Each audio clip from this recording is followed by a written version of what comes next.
ladies and gentlemen. Welcome to the episode number 2 of our India Reach series as part of our virtual educational series on My Security Media's My Security Marketplace. My name is Chris Cubbage. I'm the Executive Editor for My Security Media, and we're joined by Mr. Raman Sapori, my co-host there in Delhi, as part of the Aerospace and Defence Consultants of India Association. Raman, thanks for joining us again. Thank you, Chris. And again, we mentioned this is episode number 2, and we are joined, we will be joined shortly by Colonel Inderjeet Singh, the Chief Cyber Security Officer for Vara Technology, and we also have on the line Mr. Rajiv Saxena, who is the former Group Head for National Informatics Centre. Rajiv, beg your pardon. Thank you very much for joining us. Yes, Pete. Thank you very much for inviting me over here.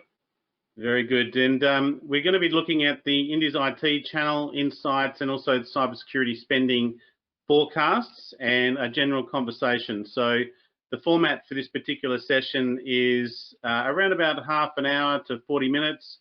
We do invite questions from the audience as well, and also specific questions for each of our speakers, as well as Raman and myself. If there's something that we can't particularly cover in this episode, we will follow it up next week. And just while we have Inderjeet joining us, we will just cover off. So we covered off last week our episode 1 introduction in terms of the series subject matter. And one of our challenges here being the size of India and obviously Australia and the ASEAN region, nothing's off the table. So we are covering all aspects of technology. We do have a lean towards cybersecurity and cyber warfare, but then also everything from IoT, defence, aerospace. Just for those who want to just catch up on episode 1 from last week, it is available on our YouTube channel for My Security Media. You can simply go to YouTube, and we'll have the link on this particular episode notes also. So that is available. We went for just under an hour on that particular episode. And I just want to touch on some news for the day. Particularly from Australia, the Australian government has announced just under a 1.35, if I've got it here, $1.35 billion funding for cybersecurity as part of the defence budget. That is a 10-year spending program, but it is classed as one of the largest cybersecurity sort of programs announced. And it also follows on something that we covered off last week, was a $240 million New South Wales cybersecurity fund. Also, so that's available on the Australian Cybersecurity website if you want to catch up on that. And some other news just from today, Lockheed Martin made this announcement, Lockheed Martin Australia, in terms of their update on their Aegis combat system upgrades here in Australia, and the air warfare destroyer HMS Hobart there in the picture, firing a Harpoon blast test vehicle into the East Australian in the exercise area. So again, if you want to catch up on what Lockheed Martin Australia has been doing, again, that will be on the Australian Security magazine website. And some news out of the Australian Space Agency. So just an update on Australia's space program and RMIT working in the spacesuit area and working with NASA and the European Space Agency. And again, this is on our Drastic channel, Drastic News, which is our drones and robotics and also our space channel. We had a question briefly last week from defence and defence cooperation between India and Australia, and someone asked, you know, how do they sort of control what materials, defence-related materials, can be traded? And for the audience here, there is a Defence Export Controls as part of the Department of Defence, and that website is openly available. There's an online tool there for Defence and Strategic Goods List, where you can have a look at what is allowed, what is not allowed, what is controlled, and then there's also some applications there if you want to find out some more. So for those who asked that question last week, I'm going to hand over to Raman, and while we do that, I'll get the invitation sorted for Abhijit. And if Raman, can I hand you over to introduce Mr. Saxena? Thank you, Chris. Good morning, ladies and gentlemen. I take this opportunity to welcome Mr. Rajiv Saxena, Senior Member of Aerospace Defence Consultants Association of India, He is the authority from Government of India, retired on 30th April after serving the government for 33 years as head of the National Informatics Centre. For those friends in Australia, NIC is the key nodal agency for all the government IT enablement things. And in this particular thing, he also worked as the advisor to Delhi Police, and he's been currently writing books, and he's the person who's been writing thought leadership with various governments also, and the Indian Information Technology Act. He has been a core key member with the Indian Parliament itself. Thank you, Mr. Rajiv, for joining us today. And Yes, we thank you. welcome him also. Over to Chris. Thank you very much. And Inderjeet, thank you very much for joining in. I was just coming to get you, and so thanks for finding your way in. Hi, good afternoon. Yeah, good afternoon. How are you? Thank you very much. And I'm sorry we've not had an opportunity to speak to you. And Rahman, would you mind doing the honours and introducing Mr. Singh? Thank you, Chris. Welcome, ladies and gentlemen. What you have is the tiger of cybersecurity from India, named Colonel Inderjeet Singh from Military Intelligence. He is the Chief Cybersecurity Officer at Vara Technologies. He is the most listened to speaker in India, and he's got a big fan following on the internet also. And if Inderjeet can't solve a cybersecurity problem, nobody else can solve in the world. And mind you, ladies and gentlemen, he can hack any and every website. He can hack in your phone without you knowing about it. So Inderjeet, we are very feeling safe you are on the website today. And he has been an alumni of IIT Kharagpur, and he's a management. And Inderjeet loves to play golf. At the same time, he collects a lot of data. So we have to be careful about Inderjeet. So better to have Inderjeet on our friend circle side, so we are safe. Thank you. Thank you, sir. Thank you very much for that introduction, Rahman. Inderjeet, we've not had an introduction, and Rajiv, I think what we might do is just get you to both explain your roles and some of your interests. We had a pre-discussion with Rajiv, and we'll cover off a little bit what he does, but I think, Mr. Singh, if you could maybe just cover off on your particular role as your Chief Cybersecurity Officer and your current focus. Yeah, thank you, Chris, and really wonderful.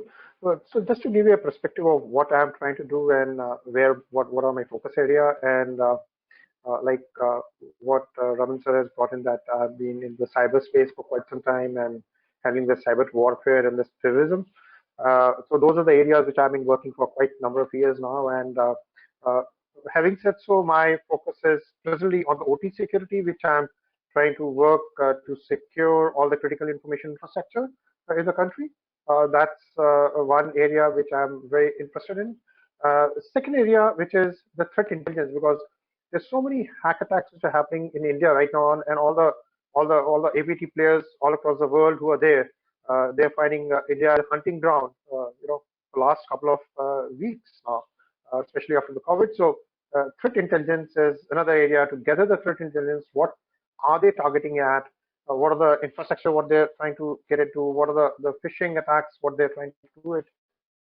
So threat intelligence is another area which we can create at the national level, because if we are secure at the national level, all our other infrastructures really get secure thereafter. And then is in the cert which I really work on, right? So those are like whether it's a cert fin or the power cert. How do we provide them the solutions to those cert, to secure their networks against any malware attack which is taking place right now? So that is interesting. And then another technology which I would like to get into the the URL filtering or the DNS filtering at the MNO level, right? So that's the technology is again of interest to me. Then some bit of other technologies of deception, the zero trust, which I work on. Some of them are doing a project under me, and they are doing the PhD for the zero trust. So those are the areas are of interest to me. And then something interesting is the voice biometrics, right? So while we are in COVID, we are, so the voice and the facial biometric combination. So that's of because that's the market, that's a technology which is going to be seeing us through in next couple of years, while your finger biometrics is not the technology anymore which we have to rely on for another for 1 year or 2 years. So by the time this will get obsolete, so the voice is the next biometrics, what we are trying to work on, and I have a combination with the facial. So those are the areas which I'm presently working on right now. And you're in Delhi, Mr. Singh? Yeah, I'm in Delhi, and I shuttle between Delhi and Bombay. Okay. So that's where I have the office at both the places. So I keep shuttling between both of them. Well, it looks like all three of you are in Delhi, and obviously I'm here in Sydney. If I could just touch on Inderjeet, are you a member of any key associations in the security sector, and what sort of certifications and standards would you be looking at in your role? Yeah, I have got plenty of certifications to myself itself, and whether it's a kind of a CSSP or the kind of CISA roles and all. So those kind of things. But yes, those are the certifications which are required by everyone and anyone who's there in the cyberspace now. And plus, I personally feel that in addition to the certification, there's something on a hands-on training. So training on the threat end and the .NET forensics. So that's area which one has to get into, because most of the people may be a cyber ethical hacker, CEH, but when it comes to doing the OSINT, they are really fumbling to get the right results. So those are the areas which are of interest where we have to really work on. Okay, it might be something we do in a future episode, Raman, is get the ISACA chapters together on here as well. I imagine there's obviously a Delhi chapter, and we're media partners with a chapter in Malaysia and also here in Sydney also. So it could be something we can discuss. Rajiv, if you don't mind, if you could repeat the introduction you gave me earlier offline in terms of what you're currently focused on and your areas of specialty, and maybe even a bit of your background as well as formerly of the NIC. Yes, thank you, Chris. I was working at NIC for about 34 years. I'm a graduate from the University of British Columbia, and I'm a PhD in IT. I've worked on different assignments at NIC. I've worked in the Indian Parliament. I was working for the IT enablement of the entire Vigyan Bhavan. I set up the NICCA, which is the certifying authority of NIC. Then I was the person who wrote the framework document for e-procurement, and I worked on different projects at Tihar Jail for biometrics, for security of the prisons, and I'm an expert in the e-government, like in any of the applications. What are the specifications? I was also the person involved in selecting the vendors for the cybersecurity of different applications.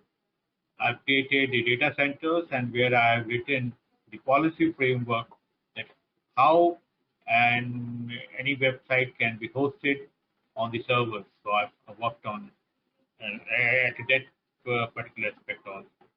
I've organized a large number of hackathons from NIC, and people will be very happy to know that a hackathon is being organized on 3rd, 4th, and 5th of August 2020 by the AICTE, and where we have got a very good participation, and I'll be also joining this particular hackathon from New Delhi.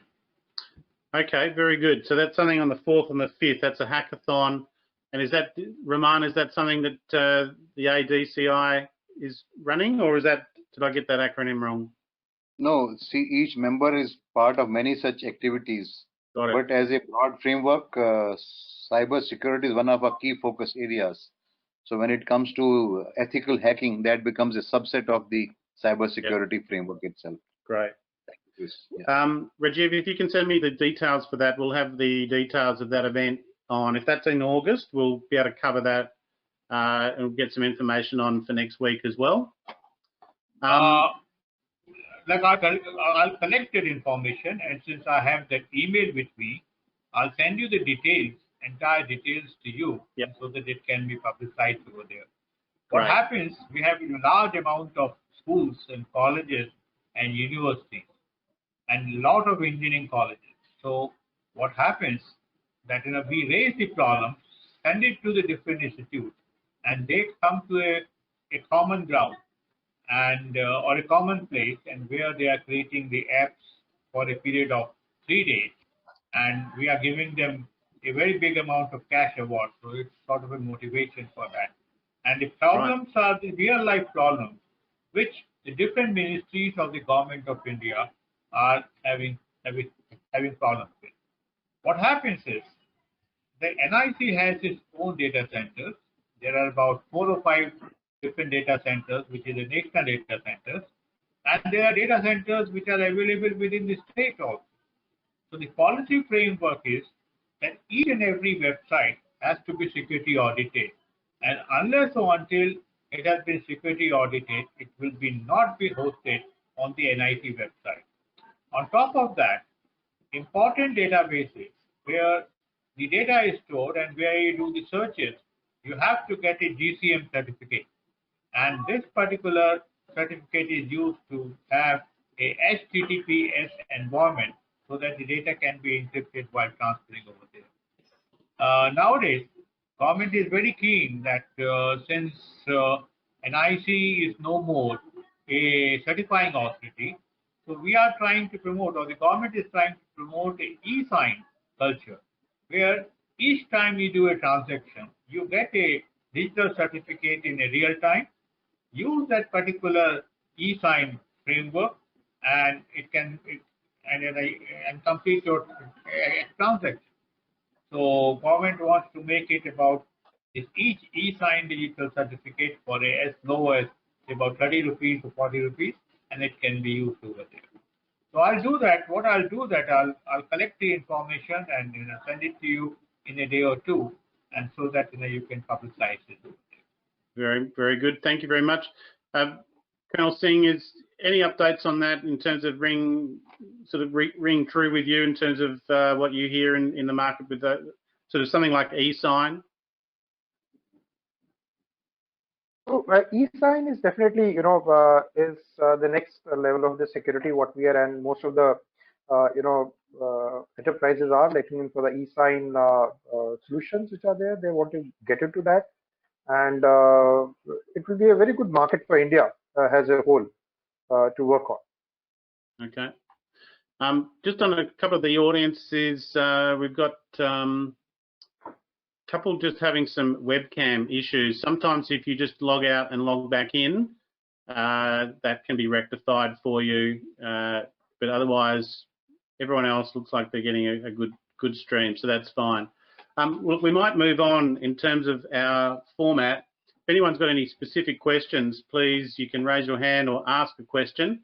But for Himanshu and Mahesh, hopefully your streaming is improving as we come through. Something that came out today in terms of from the Canalys stream was India's blocking of 59 Chinese origin apps in mobile devices. Any comments from the team here? And Rahman, how do you think this will impact and potentially the opportunities here as well? Chris, I'll just put in a sentence here that after this India-China face-off in the Ladakh region has been there, the Chinese mobile apps, including the video conferences, there was a rejection by many users, and then government has yesterday made an advisory and issued a notification by the Ministry of Homeland Security of blocking these 59, and it has been the most hot news of last 4 to 5 hours on the internet also.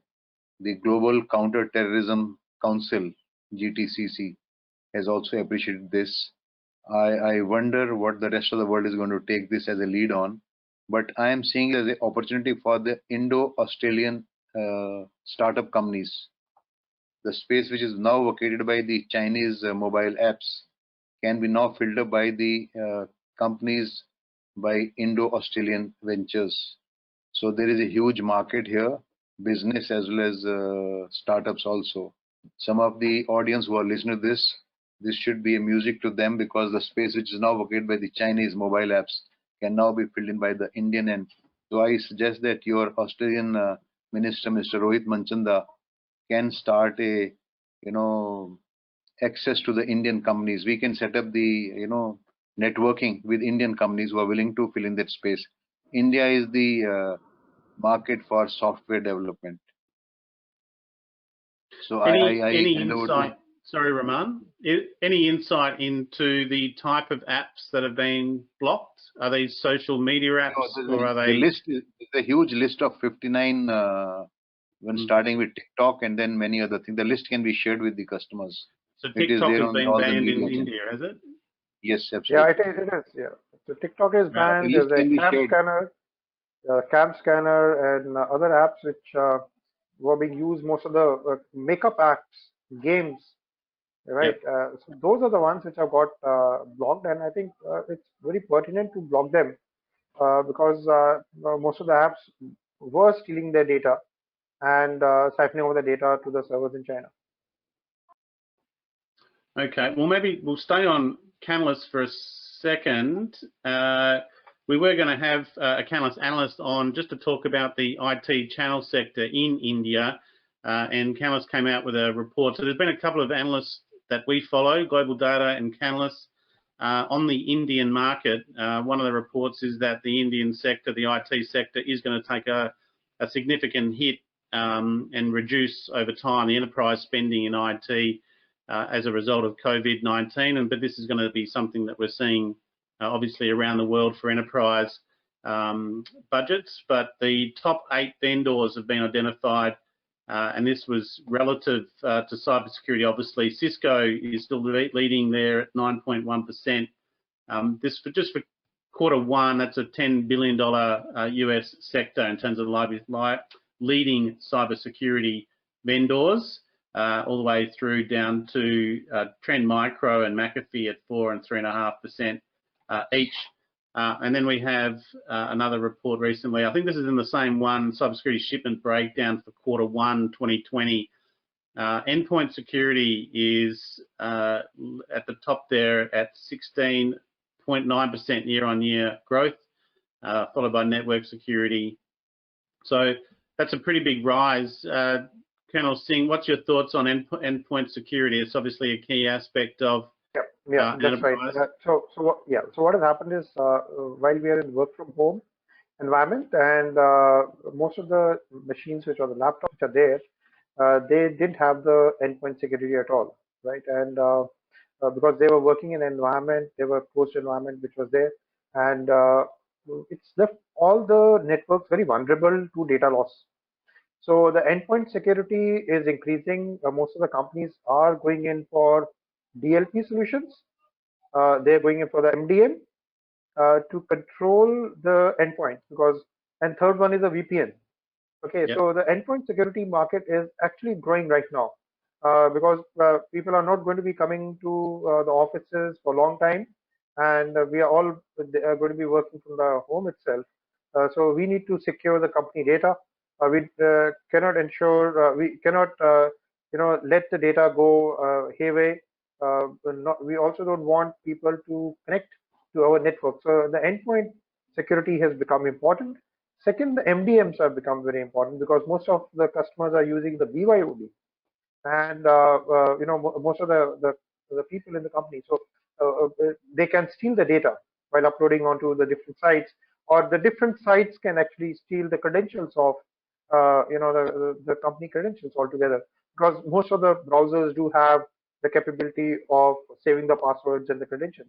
So when you're shuffling between the company site or the company application to the Google or some other application, so you tend losing those kind of company credentials.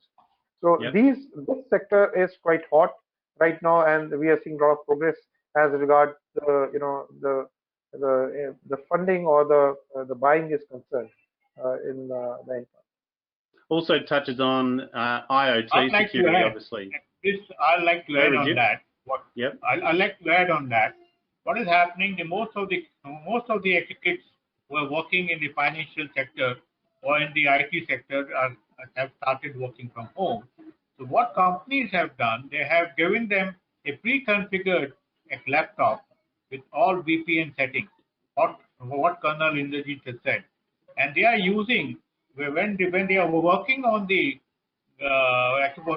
for the company, they are only using a single laptop so that the company details or the password and the company secret are not actually leaked out for the hackers over there.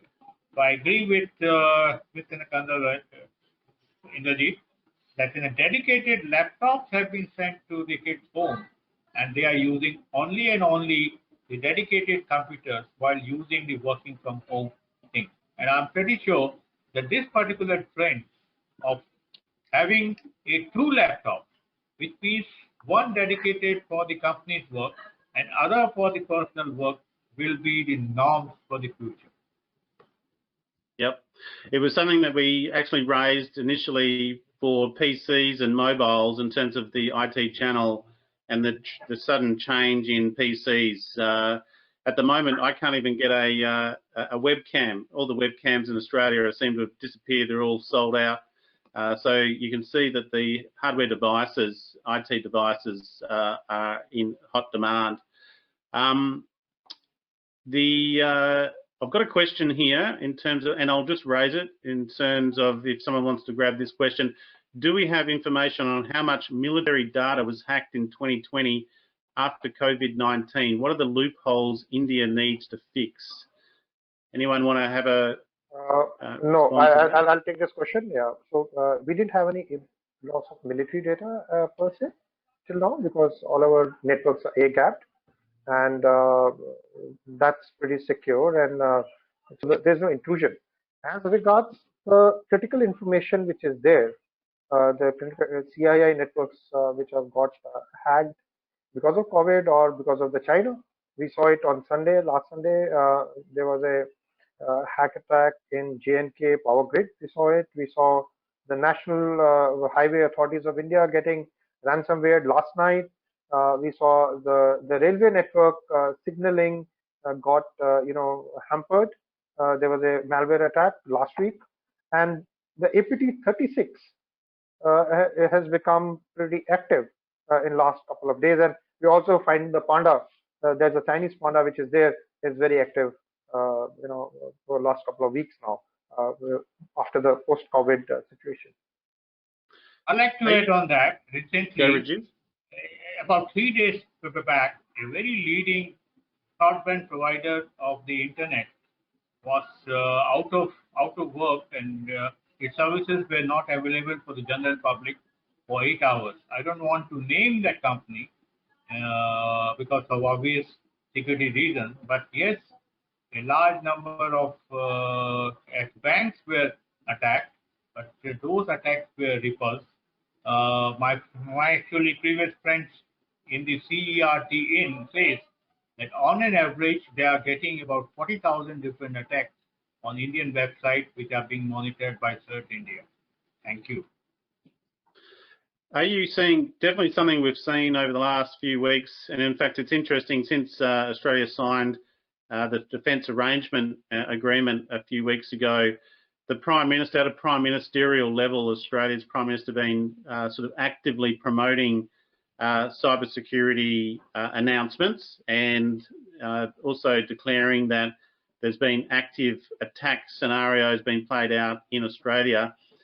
Prime Minister Modi, or at a very senior level at a national government, has that been something that's been at a response as well in terms of these attacks? I'm hearing it. At a government level, is something similar happening there? Yes, there are some directions which have really come in, especially after the power grid attack which happened on Sunday, where the hackers were able to control 24 servers out of the 101 servers of theirs, and they were able to steal the data from four of the servers. So there's an immediate directions that all the devices, especially for the critical information infrastructure, will be checked in for the malware and for some of the components which are coming from different countries and of origin. So those kind of directions are very much in place. We are trying to strengthen all the security networks, especially the CIIs right now, because we are finding those CIIs are under the major threat, one after the other. So those things are in place. We are working on to upskill or upgrade those areas where the vulnerability exists. Yeah. So obviously critical infrastructure is something that's, and you mentioned at the start, Colonel Singh, in terms of your interest in OT security, SCADA networks as well. We'll just move on as we can, and I might have gone one step. Nope. So in terms of what we want to try and cover over the next couple of weeks in terms of cybersecurity, there's a cybersecurity policy as part of the New South Wales government direction with India, and now we are hoping to have Mr. Rohit Machanda, our New South Wales Trade and Investment Commissioner, join us. I think he's looking like the 21st of July will be with us, and we also have penciled in the Australian Ambassador for Cyber Affairs and Critical Technology, Dr. Tobias Beacon, should be coming on with us on the 14th. And definitely something we'll be seeking from the Ambassador is the international engagement cybersecurity strategy. And it's these types of discussions that I'm sure he would have a lot of contribution to. That slide was out of order. So this was the slide I was actually looking for as we move through that. This is the mention in terms of the impact of COVID-19 on enterprise IT budget, and this is specifically for the Indian market. About 36% have indicated that they are likely to decline by about 10%. Maybe I can open up to the panel of, as cyber attacks are increasing, but also enterprise budgets are decreasing, where is the challenge here? And do you think cybersecurity is still one of those stronger sectors that's likely to be propped up? Even though ICT spending overall will be decreasing, the spend on cybersecurity is likely to remain the same or likely to increase? Maybe I'll open it up to Inderjeet. What's your thoughts on the requirement? Is it a dollar problem? Is it a spend problem? So it is a spend problem right now because of the cash flow and the capital or the working capital which is there with all the enterprises. They're trying to save it for the rainy days right now, and they don't want to really spend on any of the IT networks. Yes, but cybersecurity is one area which is of concern to them. So what they're trying to do is whatever projects they had, they're trying to push it by, say, for example, from the second quarter, they're gone to fourth quarter. Okay, but that are still on cards right now, which I find because I'm being interacting with a lot of customers all across in different sectors. So I'm seeing that shift from quarter 2 to quarter 3, quarter 3 to quarter 4. So they're not removing that from the list of their procurement or the wish list because they know cybersecurity is very important for them to safeguard their data. So we are going to see those things coming up maybe by quarter 3 or quarter 4 now. Yep. Chris, I would like to add one point. Go, Raman. Yeah. So India has got a large number of medium and small enterprises, MSME sector. In aerospace defense itself, there is a last count is about 8,000 plus companies. Overall, we have got about 100,000 companies of this size. Now, when it comes to the aerospace defense sector, Inderjeet and Rajiv ji can correct me. There is a certification required by each of these companies before they get into the global supply chain called the ISMS 27001. The Ministry of Home Affairs in India, that is our Interior Ministry, has made it mandatory to clear the enterprise security. If they do not have, they won't be allowed to participate in the aerospace defense tenders per se. Yeah. So this is not a luxury, it is a compulsion. So while the capex may reduce, But this particular time period of the COVID-19 and another 3 to 6 months time could be used by the small and medium enterprise to bone up their security, because any data lost is loss of revenue and loss of money. And many companies are now doing the retraining of their employees from home, because security has become a challenge itself, and people are logging from various devices also. And it is a loss of data, leakage of data, and espionage by the competition companies, ethical or unethical, whatever you may call it. So the companies which are into the design, definitely it's a must. Companies which are into the build to print, it is necessary. And the foreign OEM, when they come to visit Indian, selecting their supply chain, one of the mandatory is what are the certifications you have. If you do not have ISMS, you are shifted to the next review. You won't be taking the first review. So it has become a mandatory requirement itself, both by the government as well as by the global players itself. Inderjeet, you would like to add some points on that? Yeah, no, that is there because most of the companies are now looking in for the audits that they are not done. Shifting to the cloud is second part, which I would like to cover because because of the COVID, they were working from the infrastructure was in the on-premise. So we are going to see that shift from the on-premise to cloud, and that's the right way because of the COVID. So there are certain amount of changes what we are seeing right now in Indian complete ecosystem.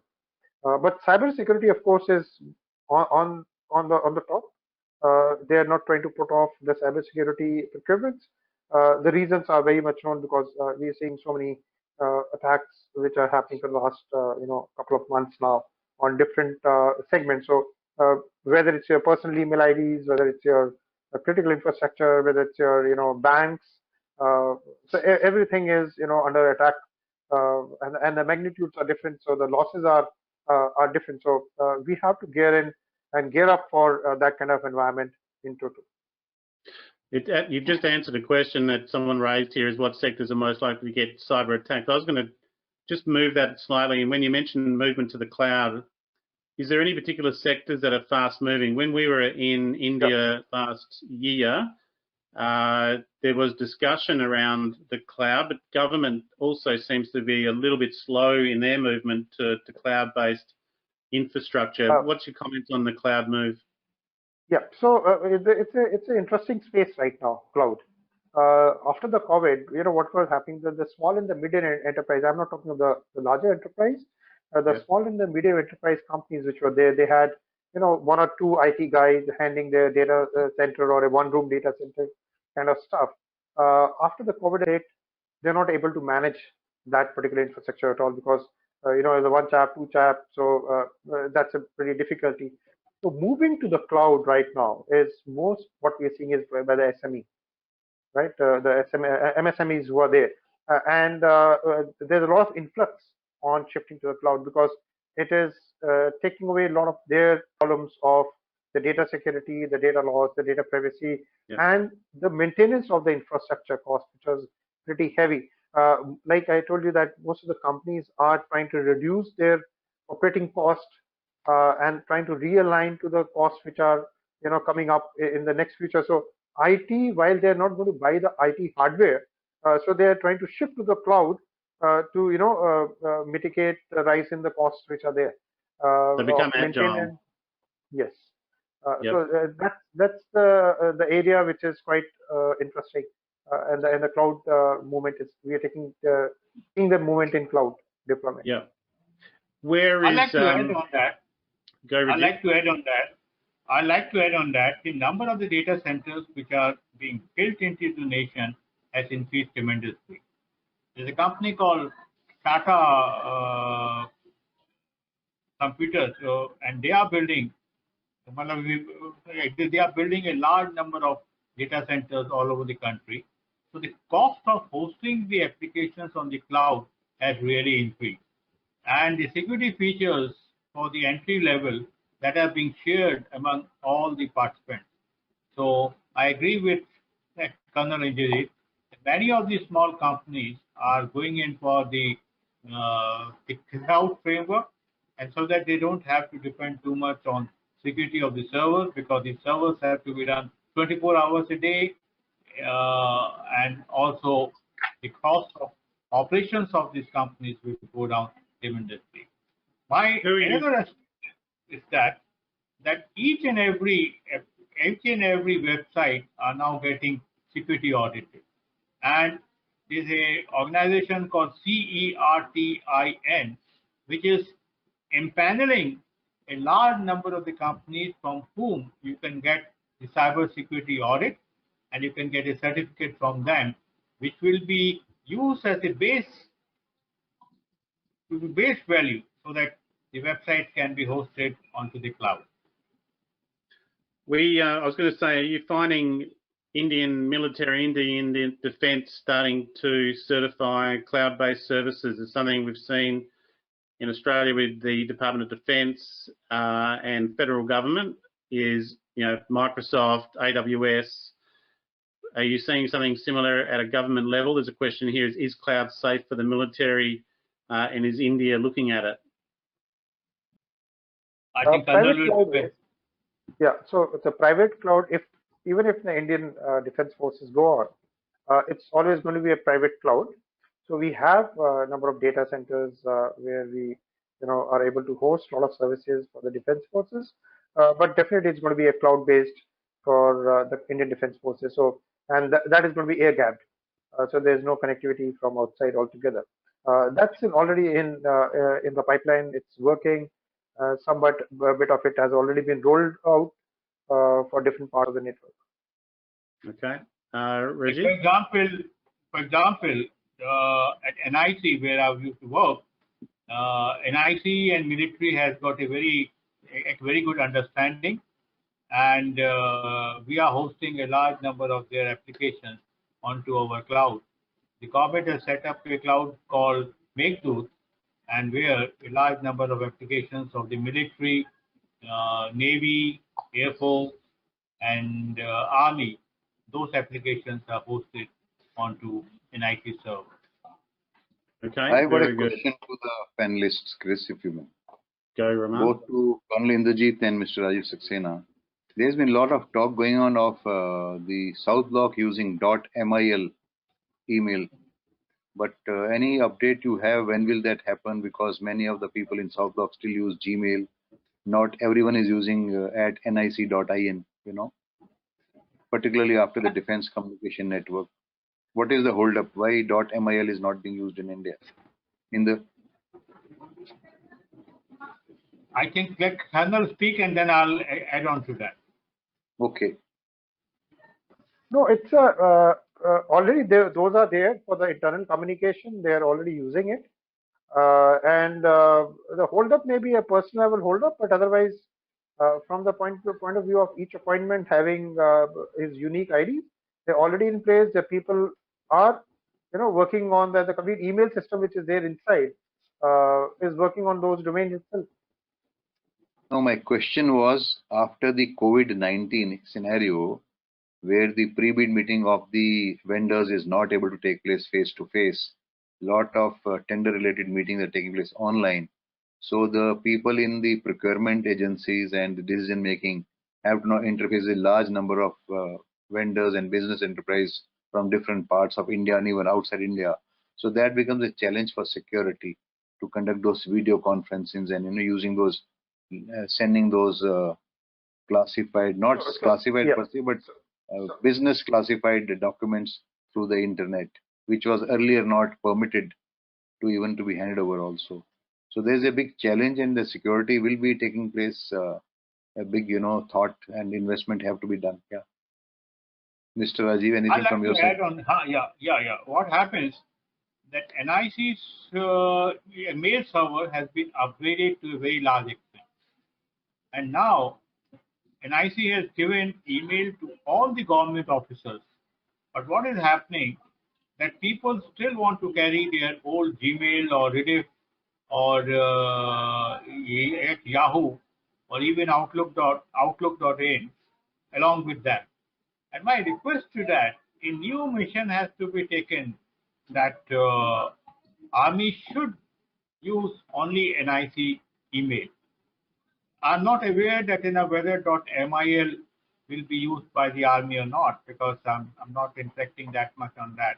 But I know the civilian side of the army, who are the civilian officers who are working in MES or in Ministry of Defense, they still use Gmail or Yahoo in their official correspondence. So my request, I've been always been promoting, and IC has been always been saying that, and I'm trying to say that the army of personnel use an IC mail, which is much more secure. And let me tell you that the number of the spams which I get on Yahoo are more than what spam I get on my NIC email. So NIC email is pretty safe, and it is very good. I've got someone has agreed with Raman there. Also feel NIC is not secure enough for the military. Well, look, I think we've gone just about on time. I'm just going to wrap it up here. We could, like I said, we've got a long list of topics that we take interest in. This has been a fascinating insight again, and I do appreciate Mr. Saxena and Colonel Singh for joining us, and your contributions are very insightful. So thank you very much for your time there. If anyone has any follow-up questions or wants to engage further, please reach out to either Raman or myself, and then we'll also put you in contact as well. Both Colonel Singh and Mr. Saxena are members of the Aerospace and Defence Consultants of India as well, so no doubt we can get some more insights also. Just to finish off, very much encourage you to visit the MySecurity Marketplace if you want to stay in touch. We talked about the cybersecurity related attacks. There's a bunch of reports and white papers on the marketplace. These are all current. They come out almost every day, and that's what the marketplace is about, is just updating. There's a how to map the MITRE attack techniques, and there's also some recent, I suppose for the Indian audience, recent advice we raised last week, I beg your pardon, from cyber.gov.au, which is the Australian Cybersecurity Centre website. It's a brand new website. They've just released it in the last week as well. So if you want to look at a sort of a benchmark website for cybersecurity awareness at a national level in Australia, cyber.gov.au is something you can have a look at. And also some of the recent reports that have come out the last couple of days. The last one there from yesterday, the Enterprise of Things Security Report from Forescout. And this one also, the Trustwave Spider Labs report, the Golden Tax Department Emergence of Golden Spy Malware, is also an interesting report that got a bit of attention here also. For tomorrow, for those interested in cybersecurity, we've got a special event on with the Australia-Israel Chamber of Commerce and the Israel-Australia Chamber of Commerce, where we've got Mr. Yugal Una, the Director General of the Israeli National Cyber Directorate, and we've mentioned Dr. Feakin, the Australian Ambassador for Cyber Affairs and Critical Infrastructure. So we have them on at this time tomorrow, and I'm looking forward to that. Just to getting a sort of, we're calling it a counterpart series as to Australia and Israel, and we'll bring that learning back here next week and sort of what Israel and Australia are sort of doing, and then we'll feed that back in to potentially do something similar with India also. Mention the marketplace. It's as simple as going to mysecuritymarketplace.com and sort of doing a search there. We also do a podcast show. Here we go, the Cybersecurity Weekly podcast, and have just released this morning the Privileged Attack Vectors with Maury Harbour, who's the CTO and CISO for Beyond Trust. If you're interested, and you mentioned Zero Trust there, Colonel Singh, definitely have a listen to Maury Harbour at Beyond Trust and Privileged Access Management. This guy knows everything. This is his second edition of his third book, and looks at the attack vectors, privileged attack vectors, identity attack vectors, really worthwhile in terms of privileged access management and moving into that Zero Trust scenario. So he mentioned episode 1 is recorded, and now we've concluded episode 2.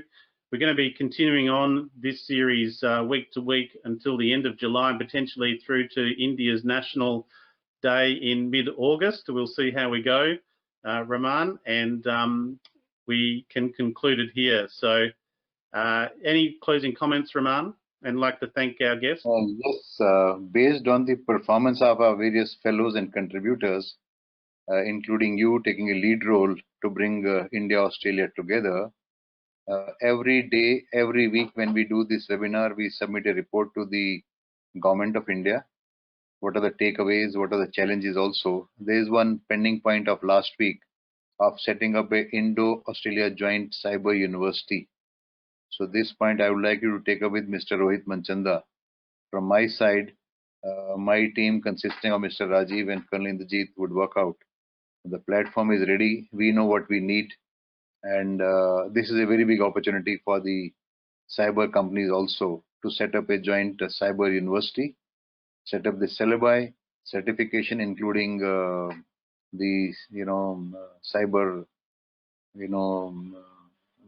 practical aspects itself, cyber range as you call it. Yeah. Something we can do, Raman, is, I mean, we mentioned ISACA before, and it's something that's also on the marketplace in terms of the ISACA CSX Cybersecurity Labs.